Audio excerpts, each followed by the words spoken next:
I mean, I could send you to prison for 20 years, and you know what would end up happening? What would end up happening is you would cry. By 18 in 2023, it was 7 pounds, 13 ounces. All right, the fact that you're breastfeeding, not going to stop you from going to prison if that's where you should be. You understand? I understand. Boom. The judge is making it crystal clear. Being a parent won't shield you from consequences. This is the first big wake-up call in the hearing. And what you're supposed to be doing, then yeah, that other parent should step in and try to take custody of their child. Wait. Ms. Cooper?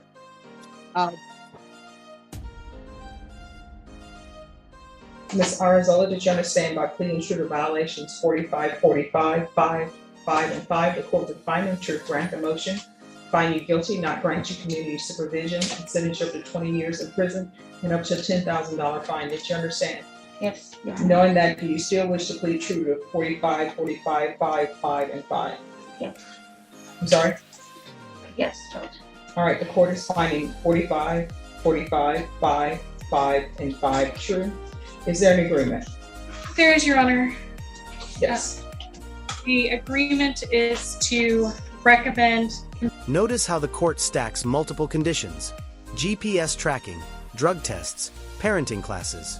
This is probation with strings attached, not a free pass. 90 days, intensive outpatient treatment, repeat the parenting classes that she did in 2019, and zero tolerance. Okay, with regards to the patch, does anyone know, is that going to affect? Sorry, Judge. With regards to the patch, my understanding she's breastfeeding. She is, Judge, yes. Does anyone know if the patch is going to have any effect on that? Honestly, Judge, I do not know that. This is an unusual twist. Even the judge is concerned about how drug testing methods might affect breastfeeding. It shows how complicated sentencing can get when family and medical issues collide. Her breastfeeding. When I say affect the breastfeeding, what I mean is I don't know if there's any type of chemicals or something that's associated with it testing that. I mean, I know it tests for drugs, but I don't know when the patch is reading what is, because it goes on, what do you call it? The sweat and all of that to determine if somebody's using it or not. So I don't know how that's going to affect breastfeeding as far as contaminating. Understood, Judge. I can try and find the answer out, or we can do more frequent UAs, whatever the court deems appropriate, we'll abide by. Okay. Or she will abide by. All right, and so CPS, how often are they doing your testing?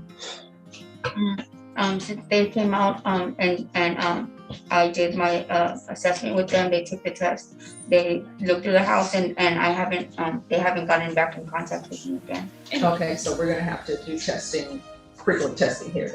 And Judge, we did talk to someone about CPS, since it doesn't appear that, it seems like CPS was contacted because the hospital, the person that I spoke with in CPS, one of the CPS attorneys, said that the UAs that they do through CPS in that type of situation don't tend to be as frequent as when it's done for a criminal case. She also said sometimes they'll do the swab for the UAs, and that doesn't necessarily pick up all the different types of drugs or substances.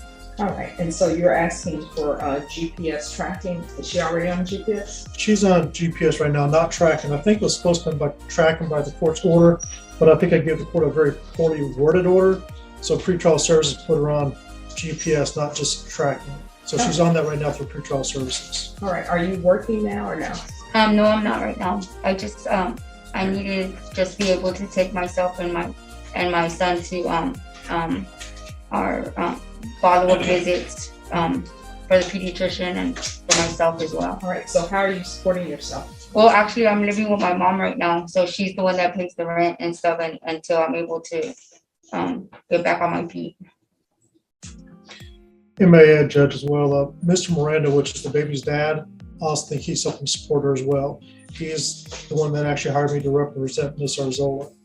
So he's supporting her as well at this point. He does work full-time as a construction work. He's actually a subcontractor. I think he mostly does framing type of work. Okay. All right, this is what the court is gonna do. And the order that I'm gonna give you, this is the order that I'm giving. If Child Protective Services, you discover that they're doing some of the same things, I don't wanna duplicate services. Of course, the UA situation will remain the same as here, but if they're ordering parenting classes, then she can take their parenting classes. All right, I'm gonna deny the motion, alternate amending conditions to extend for 1 year. GPS tracking for 90 days, waive the fees. Intensive outpatient treatment with probation. If you discover that CPS has an outpatient treatment they have her in, then I'll go with that. Parenting classes, she's to do the UA hotline, and she's to remain residing with her mother. If she decides that she wishes to leave her mother, if she decides that she wishes to leave her mother's residence, then she'll need to contact her probation and get permission from the court. Quick breakdown. She keeps her probation, but under tight control, living with her mom, constant testing, parenting classes. It's freedom, but on the court's terms. All right, did you review the document entitled Motion to Enter Adjudication of Guilt and Revoke Community Supervision with your attorney? Did you understand it? Yes. Are you the same Eleanor Arizola who was placed on deferred adjudication in 2016 CR 5076 for the offense of burglary of a habitation on August the 22nd, 2017 for a period of 3 years and extended for a total of 6 years? Is that you? Yes. All right, state. Yes, Your Honor, we're here this morning on state's motion to enter adjudication of guilt and revoke community supervision. Violation of condition number 46. On or about the 7th day of August, 2025, in Bexar County, Texas, the defendant, Eleanor Arzola, did then and there fail to comply with biweekly urinalysis on IVR line in violation of condition number 46. How do you plead to that? True or not true?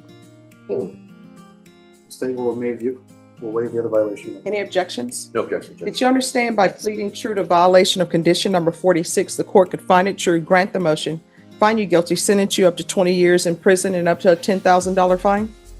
Yes. Knowing that, do you still wish to plead true to violation of condition 46? Yes. Court will find violation of condition number 46 true. Is there a proposed agreement? There is, Judge. And what is the request? The agreement is to revoke her probation, adjudicate her guilty, sentence her to 2 years TDC. All right, has she done anything on probation? Other than just being on probation? She went to my office with that. She's completed patterns intervention. She's completed a significant amount, Judge. Addiction just got hold.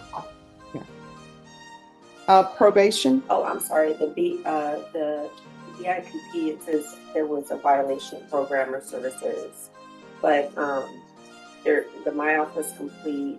There's some classes were complete. It was on the GPS for a while. That needs to be complete as well. Total credit of $129 for her assessed fees of $5,154. All right. The court is going to grant the motion. The court will sentence you to 4 years in the prison, give you credit for any time served, credit for any time served and successful completion of inpatient treatment. So if she was placed in the facilities and she successfully completed those, she'll have credit for those. All right, did you review the document entitled Trial Court Certification of Defendants' Rights to Appeal with your attorney? Yes. Oh, yes. All right, because I found you guilty and because I've revoked your deferred adjudication, you do have a limited right to appeal. That right to appeal is as it relates to the allegations in the motion, not the fact that you were on deferred adjudication. Do you understand? And I'm going to also request a therapeutic community for you.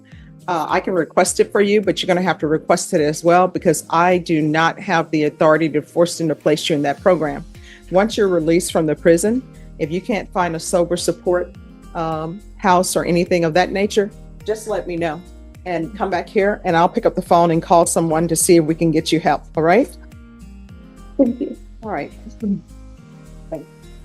Maybe. Yes. You could. Yes. Here's the thing. You're in deferred adjudication for aggravated assault with a deadly weapon.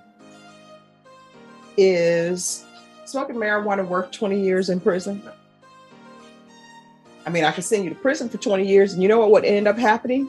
What would end up happening is you would cry, and I would say, well, you're on probation, and these are consequences because there are rules, and I'd send you to prison, potentially for 20 years. And I've done CPS cases. You know what ended up happening? You'd have the baby at the prison. But before you have the baby at the prison, your attorney would probably file motions. Please let her out. She's pregnant. She wants to reconsider. And I'd be like, probably not. So you'd have the baby at the prison. When you had the baby, either they would let your parents